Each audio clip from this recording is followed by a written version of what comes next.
বঙাইগাঁও জিলাৰ খগৰপুৰৰ সেনাবাহিনীৰ জোৱান ধনেৰাম বসুমতাৰী কোকৰাঝাৰ জিলাৰ চালেকাটিত ৰেল দুৰ্ঘটনাত নিহত হৈছিল। নিজ কৰ্তব্যস্থলী ৰঙিয়াৰ পৰা নিজ গৃহলৈ অহাৰ সময়তে সংঘটিত হৈছিল উক্ত ঘটনা। দুটি সন্তানৰ পিতৃ জোৱানজনৰ নশ্বৰ দেহ নিজ গৃহত অহাৰ সময়তে কান্দোনৰ ৰোল। সম্পূৰ্ণ সামৰিক মৰ্যাদা প্ৰদান কৰে সেনাবাহিনীয়ে।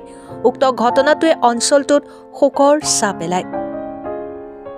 অভয়াপুৰীৰ পৰা আজিজুল ইছলামৰ ৰিপৰ্ট, অৰুণোদয় আছাম।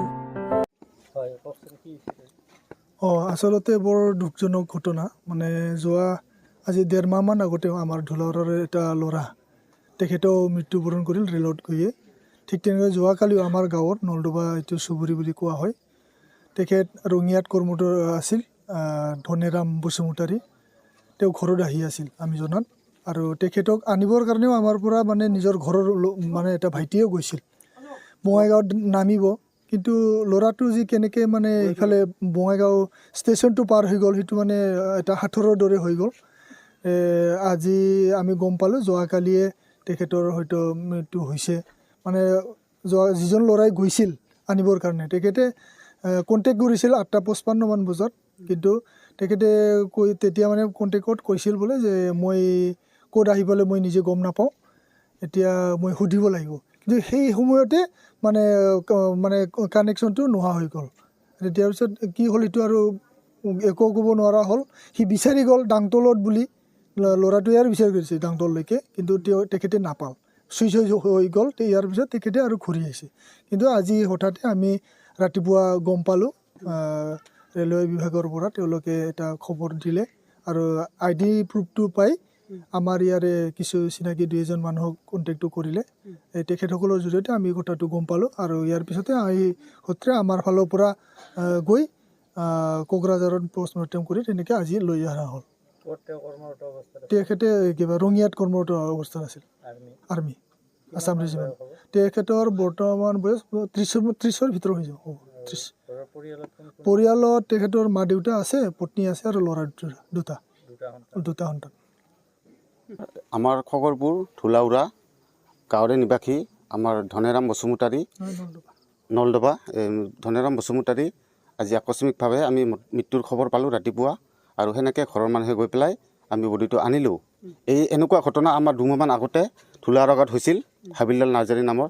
গতিকে ৰেল বিভাগ মই আৰু অসম চৰকাৰক এটা আহ্বান জনাম যে এনেকুৱা যাতে অসমৰ মানুহৰ ওপৰত এনেকুৱা ঘটনা হ'ব নালাগে। কাৰণ কিয় সিহঁতে হৈছে আচলতে মানে কি সিহঁতে আমাক কৰি আছে, কি বুলি কয়, সিহঁতে দেশৰ আমাৰ ৰক্ষা কৰি আছে।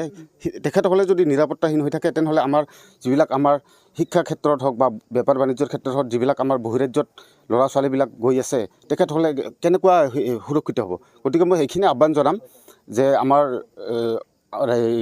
আমাৰ অসমৰ মানুহবিলাকক ৰেল বিভাগে সুৰক্ষা দিব লাগে। আৰু এই মৃত্যুটো মই সন্দেহজনক বুলিও এইকাৰণে ক'ব বিচাৰিছোঁ, কাৰণ তেখেতৰ মানিবেগখনত পইচা নাছিলে, হয়তো কোনোবাই লুটপাট কৰি লৈ গৈছে মাৰি পেলাই, তেনেকুৱা হ'ব পাৰে। সন্দেহজনক বুলি কৈছোঁ, মই ডাইৰেক্ট কোৱা নাই, তেনেকুৱা হ'ব পাৰে। আৰু মানিবেগ নাছিল আৰু মোবাইলটোও নাছিল, মোবাইলটো লগত নাই। গতিকে মোবাইলটো নাথাকা আৰু এই মানিবেগখনত যে টকা নাই, যাৰ কাৰণে মই মানে সেই সন্দেহজনক বুলি মই মানে বিশ্বাস কৰোঁ আৰু কি। বডিটো উদ্ধাৰ হৈছে, আমি আজি আমাৰ গাঁৱৰ পৰা মানুহ গৈ পেলাই কোকৰাঝাৰ ষ্টেচনত উদ্ধাৰ কৰিছে, কিন্তু আচলতে ঘটনাটো হৈছে চালাকাটিত বুলি গম পাইছোঁ আৰু কি।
थोड़ा साथ में रख दे।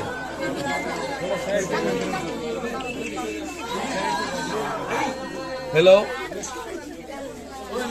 नै दासो माबाबाय बिदिनो पेरेड खालामनानै दासो दाङाखै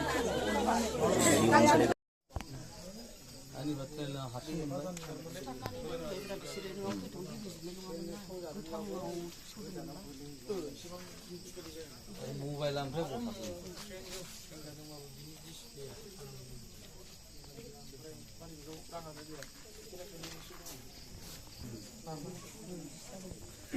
नाख्लायदों एकदमबारे माबानानै नाख्लायाखैबाबो माबा मोनसे खालामनांगौ मतलब उनसे क्या मतलब आप पहले तो आ जाओ आप काम के लिए आए हैं वो हमारे से पहले समझे उसने बोला है पूछते ना उससे